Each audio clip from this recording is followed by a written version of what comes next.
Not impressed with the PlayStation 5? I'm going to show you 10 games that would change your mind. These titles range from action-adventure, role-playing, sports, first-person shooting, right down to psychological horror. So if there's nothing on here that interests you, then you might want to go find another hobby.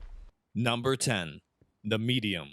Psychological horror never looked so good. Played from a third-person perspective, The Medium has you taking on the role of Marianne, a medium herself who has the ability to communicate with the spirit world. You get a phone call one day from someone named Thomas, who's willing to explain the origins of your powers. But the catch is, he'll only meet you at an abandoned vacation resort, out in the middle of nowhere. Now, why does it always have to be some abandoned building? Why isn't it ever at a crowded coffee shop? Anyway, the game starts off like Resident Evil with its fixed camera angles, but after a while, you can't help but notice it shares a lot more in common with the Silent Hill series. The entire thing looks very cinematic, although a bit creepy. It's not overly violent, but just very moody. The tracking shots in particular convey a sense of mystery and unsettledness I can't quite put into detail. A lot of the suspense I feel comes from the anticipation of expecting something to happen. It's when you let your guard down that the scares truly set in. You wander through the environment searching for clues, but the main draw of the game comes from the ability to inhabit both worlds, the spirit world and the real world, you could say. The screen splits, and whenever your character moves in one world, it takes place in the other world. It's mostly used as a way to solve environmental puzzles, but it's a cool concept and one I've never seen before. This game took me by complete surprise. Not only is it scary, but it's beautiful to look at. Well-written dialogue also gives the character a sense of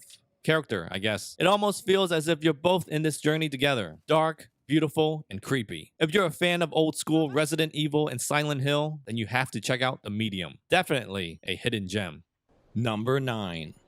Metro Exodus Complete Edition. Released in 2019 on previous gen consoles, developer 4A Games brings their first-person shooter to PlayStation 5. You assume the role of Artyom, the protagonist who's trying to flee the Moscow metro with a group of friends on a train called the Aurora. Now, I don't know about you, but the thought of going on a road trip with a bunch of friends through the post-apocalyptic wastelands of the former Russian Federation sounds like quite the adventure to me. I mean, what could go wrong? The thing that stood out to me instantly about this game was just how immersive everything felt. You're given the ability to wipe away water and debris from your goggles, for instance. Not sure if it really cleared up the screen, but it did give off a sense that I was actually wearing goggles. A dynamic weather system as well as a day and night cycle brings you into the world of Metro Exodus even more. The game also features linear and sandbox environments, something that threw me off a little bit in the beginning. From a gameplay perspective, I would say it's a lot slower than most first-person shooters I've played. It isn't all run and gun. Granted, there are intense shootouts, but you also have the slower, quieter moments. It's a thinking man's first-person shooter. Don't expect a game like Killzone if you're new to this franchise. There's also a surprising element of survival horror to the game as well. My favorite moments are when monsters just get all up in your face. Totally unexpected and very cinematic. Overall, just really cool looking. As a matter of fact, the entire game looks amazing. I'd have to say, absolutely beautiful looking smoke effects. The complete edition on PlayStation 5 comes with full ray trace lighting, reduced load times,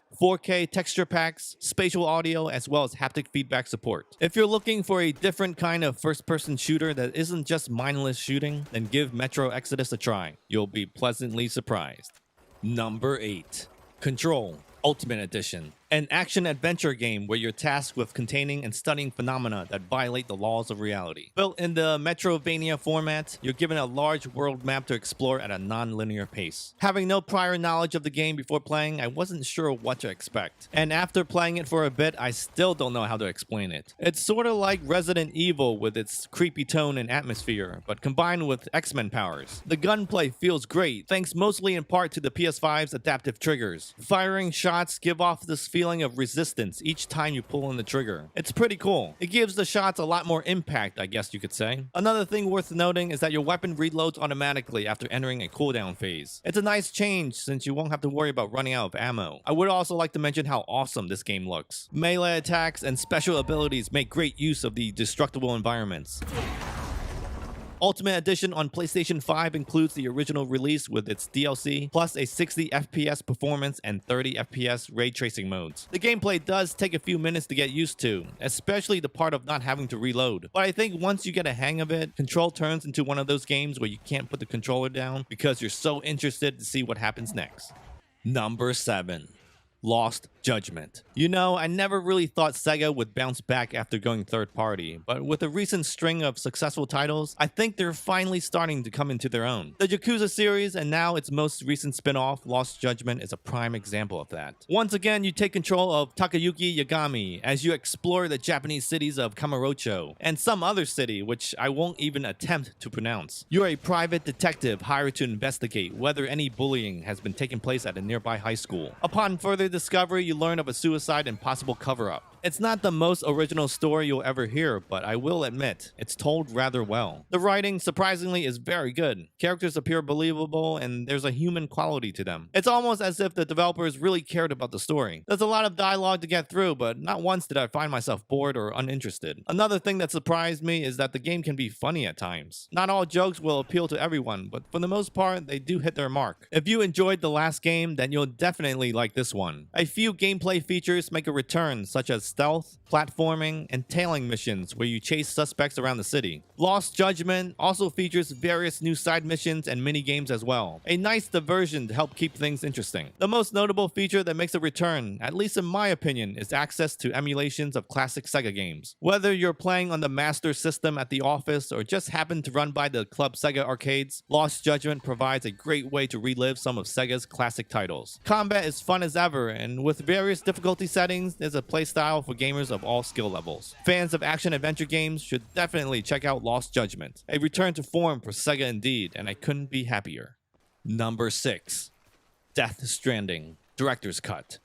I spent 8 weeks with the Dalai Lama in deep meditation, and I have to say, I've never felt as contented as I did while playing this game. There's a strange feeling of freedom and satisfaction I got from just walking. You really do feel like you're out there all by yourself. Whether you're walking on solid concrete, grass, rubble, or whatever surface you happen to be on, you have this feeling of being part of something bigger than yourself. Like there's this giant unknown world out there just waiting to be explored. The only thing you know is what's visibly in front of you, and the only way to find out more is to simply just start walking. That goes to show, it isn't just all walking. There are times where you'll have to sneak around, fend off against attackers, and avoid BTs by throwing vials of piss at them.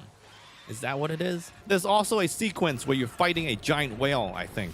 I don't know. Don't ask me. Hey, is that Herman Holtz from PlayStation Studio? There's so much to Death Stranding, yet when trying to describe it to a friend seems almost impossible without making it sound too simplistic. Is it a UPS simulator? I mean, you do deliver packages, but underneath it all is so much more. It's how you prepare for that delivery, what psychological state of mind you're in, and the journey you experience as you make your way to your destination. It's the quiet moments, the tense moments, the unnerving moments, the moments of urgency as you realize your cargo is taking too much damage, the moments of victory as you spot your destination in the distance, the moments of relief when you've made it back to your bed, the moments of seeing traces of life left behind by other players in the Death Stranding universe. By the way, remind me to thank the person who left this ladder behind. Remastered on PS5 with 2 new graphical settings, 3D audio, DualSense controller support, faster loading, as well as a new widescreen mode, which you're looking at right now. If you're in the mood for something strange, emotional, and completely different, then give Death Stranding a try. It's sure to make you take notice of the PlayStation 5.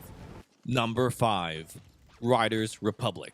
I'm not the biggest fan when it comes to sports video games, so I was a bit skeptical going into this one. But to my surprise, Riders Republic turned out to be a lot of fun. And I think the main reason why is because it's so easy to pick up and play. There's a slight learning curve with landing your snowboard after a jump, which you can set to auto in the options menu. But other than that, after a few races, the game becomes pretty accessible regardless of skill level. The 4 main activities available include mountain biking, snowboarding, skiing, and wingsuit flying. They all play great and each have their own unique style. Pulling off tricks is simple and fun, and they don't require extensive combinations either. Above all else, they look cool. I think my favorite has to be skiing, only because there's really not that many skiing games out there, or if any. Riders Republic is set in an open world that combines 7 distinct national parks in the western United States into one gigantic single map. There are social hubs in which you can meet and interact with other players online. An event I assume many will want to experience called Mass Races Competition sees a total of 64 players going at it. These races are just flat out crazy. I don't think I've ever seen that many players on screen at once before, especially in a racing game. Not only that, but I'm amazed at how smoothly everything ran. Yeah, there's a bit of screen tearing, but considering what's happening on screen, who really cares? As you progress through the career mode, which I have to admit is quite entertaining, you unlock new gear, outfits, and cosmetic items for your character. If you're a sports fan looking for high-octane action, then Riders Republic will surely impress. This one comes highly recommended.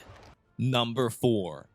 Final Fantasy VII Remake Intergrade. Upgraded for next gen with a whole host of improvements. Faster load times, better textures, and various system enhancements have been reworked into the PS5 release. The first thing you'll notice right off the bat is visual clarity. Intergrade looks a hell of a lot sharper on Sony's current gen console. Not only that, but the addition of fog, volumetric lighting, and bloom help elevate the graphics even more. These are all nice visual improvements, but I think the most important upgrade of all is the 60 FPS performance mode. If you thought the game looked good before, just wait till you see it running at a higher frame rate on PS5. In addition to the performance boost, Square Enix also incorporated adaptive trigger support for the PS5's DualSense controller. All these new graphical enhancements are great, but how's the actual game, you might ask? In one word, a masterpiece. Yeah, that's right, I said masterpiece. Fight me. Combat is smooth and feels like a nice evolution of the original. It has that active time battle feel, but with a faster pace, more in line with recent games today. If you're a fan of the original, then you'll absolutely love the remake. The game looks amazing, and being able to see everything remade with modern technology makes everything even more nostalgic. My heart swells when I see a particular scene that I recognize from long ago. There were so many moments I remember from the original, and some that were completely unrecognizable. Some story elements have been extended, some were added, and some even taken out. But for the most part, I was very pleased with the remake. Here's hoping part 2 doesn't take forever to come out. Number 3.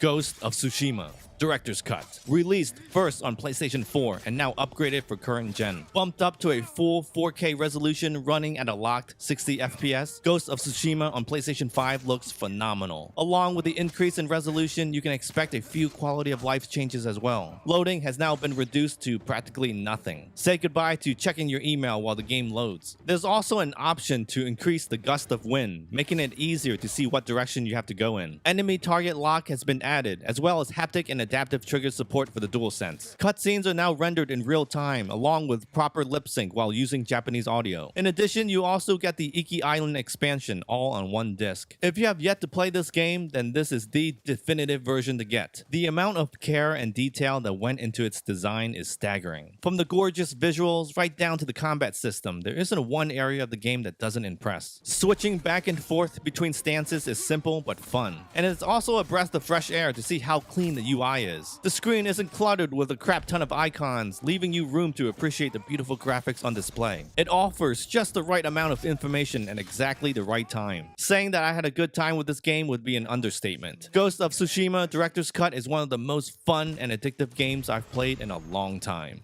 Number 2. Marvel's Guardians of the Galaxy. I'm gonna be honest with you here. I was not expecting much from this game when I first heard about it. I'd figured it would be similar to the Avengers, but to my surprise, this might be one of the best third-person action-adventure games I've ever played. In terms of gameplay, I would say it's similar to X-Men Legends, but with less role-playing elements. Although you can spend skill points on new abilities, it's not as extensive as Legends. Guardians is a more straight-up action single-player experience. The camera is pulled in a little tighter, similar to Uncharted and Gears of War, with teammates being controlled by quick button menu commands. They each have their own special attacks that make them unique and fun to use. Groot can use his vines to immobilize enemies, while Gamora can dish out devastating attacks with her sword. Rocket can use his rockets, I guess. I don't know. Traversing the gorgeous looking environments requires more than just moving from one point to the next. Blocked passages require you to use your weapons or call upon a teammate in order to clear them. A violent storm early on even requires you to carefully move from cover to cover. Visually, the game looks phenomenal. Great looking action set pieces make you finally realize why you bought a PS5 in the first place. The game also does a good job keeping you involved in the story. Making key decisions via dialogue trees is actually a lot of fun. It really really does make the cutscenes more interactive. You feel almost as if your decisions affect the outcome of the game. On top of that, the story is funny. Or should I say the characters, I mean. Well-written dialogue and superb voice acting gives the character life and personality. And the excellent 80s soundtrack doesn't hurt either. There's also a few quick time events thrown in there as well. My only complaint with the game is that it might get a tiny bit repetitive. The shooting, I mean. Fortunately, production value is through the roof, so it more than makes up for it. If you're a Marvel fan that happens to like story-driven games with great dialogue, fantastic visuals, and an excellent soundtrack, then this is the game for you. Highly recommended. Number 1. Kena, Bridge of Spirits. This has to be one of the best games I've ever played. Unfortunately, it doesn't start out that way, so have patience. The game doesn't tell you exactly what you need to do or where to go, so you'll have to do a bit of exploring. Yeah, remember back when games didn't hold your hand all the time? You take on the role of Kena, a young spirit guide with magical abilities who tries to help deceased people move from the physical to the spirit world. It's a third-person action-adventure game reminiscent of classic action games of the past. The gameplay might be nostalgic, but in this day and age, it's actually a breath of fresh air. I mean, how often do we get a title like this in a sea of shooters and GTA clones? I know that last statement is bound to trigger some people. Where's that one prick who always complains about something? The gameplay is pretty basic with light, heavy, and charge attacks. You can swing your staff or use it as a bow and arrow. You also have a pulse ability, which acts as a shield and can provide clues within the environment. There's a very limited upgrade system, which I'm perfectly okay with. The game's runtime is roughly 8 hours, so I don't even think it's necessary to have much of an extensive move list. Maybe in the sequel. The thing that caught my eye immediately was the art style and presentation. It's very much like watching a Pixar film. There's also certain cues that remind me of the Studio Ghibli films as well. For my anime fans, you'll know what I'm talking about. I absolutely love the animation that plays when you purify the force of corruption. It's just so cool. I especially love the rot characters. They're small spirit companions you collect throughout the game that help with completing a puzzle or defeating an enemy. I thought they would be a nuisance since they're always there, but it actually works out better than I thought. The story isn't going to win any awards, but its charming characters and majestic score makes up for it. Coming from an indie developer, I'm actually quite impressed with what Ember Lab was able to do. This is a hell of a lot better than some of the big budget AAA games out there. If you're nostalgic for some classic action-adventure gaming, then look no further than Kena, Bridge of Spirits. A hidden gem all the way. I'm looking at you, Metal Jesus. Now, for something completely different, if you want to see what PlayStation 4 games look and play better on PS5, then click the links on the screen or the ones that are pinned down below. Thank you so much for watching. I'll see you next time.